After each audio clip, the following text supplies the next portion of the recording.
7 నెలలు పూర్తి కావస్తుంది.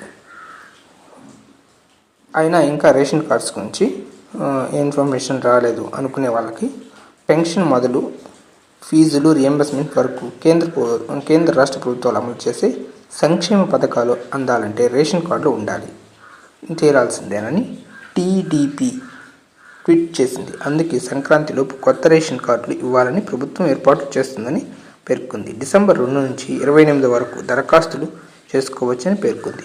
పాత వాళ్లకు కొత్త రేషన్ కార్డులు ఇవ్వనున్నట్లు తెలుస్తోంది. 16 ఏళ్లలోపు పిల్లలు సోషల్ మీడియా వినియోగాన్ని నిషేధిస్తూ తెచ్చిన చట్టాన్ని ఆస్ట్రేలియా గురువారం ఆమోదించింది. అన్ని టెక్ దిగ్గజాలను దీని పరిమితిలోకి తెచ్చింది. ఇన్స్టాగ్రామ్, మెటా, టిక్ టాక్ వంటి సంస్థలు ఇక నుంచి మైనర్ల లాగిన్లను నిలిపివేయాలి, లేదంటే 410 కోట్ల జరిమానా ఎదుర్కోవాల్సి ఉంటుంది. ఈ చట్టాన్ని జరిమానాలో పైలట్ ప్రాజెక్టుగా అమలు చేసి ఏడాది కాలంలో పూర్తిగా అమల్లో చేస్తానని ఆస్ట్రేలియా తెలిపింది. డిఎస్సికి ప్రిపేర్ అవుతున్న మైనారిటీ విద్యార్థులకు ఉచిత కోచింగ్ ఇవ్వనున్నట్లు మంత్రి ఫారూక్ తెలిపారు. రాష్ట్రంలో ప్రముఖ ప్రైవేట్ సంస్థ భాగస్వామ్యంతో ఈ శిక్షణ ఇస్తామని పేర్కొంటున్నారు.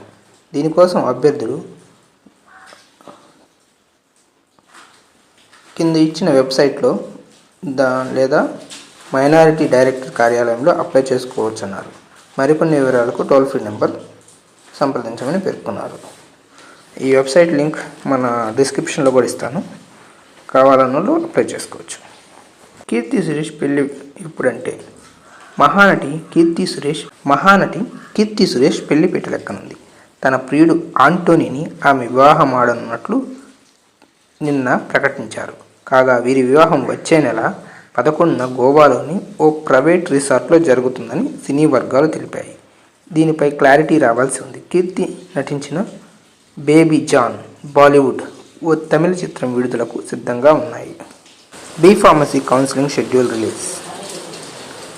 ఎంపీసీ, బైపీసీ విభాగాల్లో బీఫార్మసీ సీట్ల భర్తీకి ప్రభుత్వం నోటిఫికేషన్ విడుదల చేసింది. ఎంపీసీ స్టూడెంట్స్ రేపు, ఎల్లుండి ఫీజు చెల్లించవచ్చు. ఆప్షన్స్ నమోదుకు డిసెంబర్ 1 వరకు ఛాన్స్ ఉంటుంది. 5వ తేదీ నుంచి క్లాసులు ప్రారంభమవుతాయి. బైపీసీ విద్యార్థులకు ఈ నెల 30 నుంచి డిసెంబర్ 5 వరకు ఆన్లైన్లో ఫీజులు చెల్లించవచ్చు. డిసెంబర్ 3 నుంచి 7 వరకు ఆప్షన్స్ ఎంచుకోవచ్చు. 12వ తేదీ నుంచి తరగతులు మొదలవుతాయి. వాలంటీర్లకు మరో షాక్ ఇచ్చిన ప్రభుత్వం. ఉద్యోగ భద్రత కల్పించాలని, 10,000 జీతం పెంచాలని 5 నెలలుగా ఆందోళన చేస్తున్న వాలంటీర్లకు మరో షాక్ తగిలింది. గ్రామ వార్డ్ సచివాలయ శాఖకు సంబంధించి మొబైల్ యాప్లో వాలంటీర్లు హాజరు వేసుకునే ఆప్షన్ను అధికారులు తొలగించారు. వారం కిందటి వరకు ఈ సదుపాయం ఉండగా మంత్రి వీరాంజనేయ స్వామి వాలంటీర్ల వ్యవస్థలో లేరని ప్రకటించగా పూర్తిగా ఆప్షన్ను తీసివేసినట్లు ఆ సంఘం ప్రతినిధులు తెలిపారు. Pushpa 2 movie. Icon star Allu Arjun నటించిన పుష్ప 2 మూవీ సెన్సార్ పూర్తయినట్లు తెలుస్తుంది. కొన్ని బీప్స్తో సెన్సార్ బోర్డు U1A సర్టిఫికేట్ జారీ చేసినట్లు సమాచారం. సినిమాలో జాతర episode climax fight, Pushpa Sreeleela మధ్య ఎమోషనల్ సీన్లు అదిరిపోయాయంటూ సినీ వర్గాలు సినిమాపై ఓ రేంజ్లో హైప్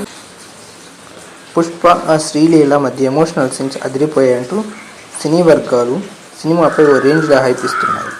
డిసెంబర్ 5న రిలీజ్ కానున్న ఈ సినిమా కోసం దేశం మొత్తం ఎదురు చూస్తుంది. ఓటీటీలో blockbuster movie. Dulquer Salman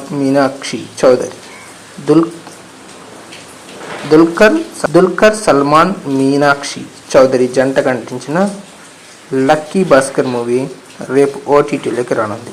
Telugu, తమిళ, మలయాళ, కన్నడ, హిందీ భాషల్లో స్ట్రీమింగ్ చేయనున్నట్లు నెట్ఫ్లిక్స్ వెల్లడించింది.